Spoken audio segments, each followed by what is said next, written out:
மகிமை, தேவனுக்கு மகிமை கொடுக்கிறது என்பது ஏதோ வேலையோ ஏதோ பொறுப்போ இல்லை. பக்கத்தில் கைப்பிடிச்சு, கர்த்தருக்கு மகிமை கொடுக்கிறது, கர்த்தரை உயர்த்துகிறது, கர்த்தரை மேன்மைப்படுத்துகிறது.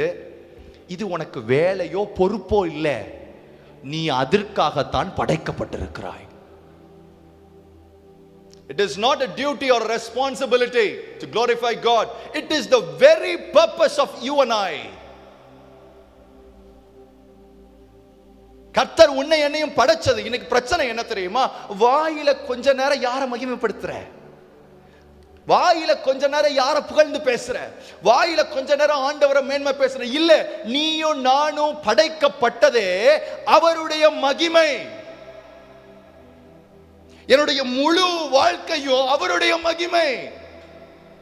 தம்பி, இது சொல்றது நான் கொஞ்சம் கேட்கும் போது கசப்பாதாயா இருக்கும். அண்ணே, என் பேரு நானும் பெரிய ஆளாக அப்படித்தானே கேட்டிருக்கிறேன். வளர்க்காமல் தலையாக்குவேன், கீழாக்காமல் மேலாக்குவேன், மேலே போவேன்.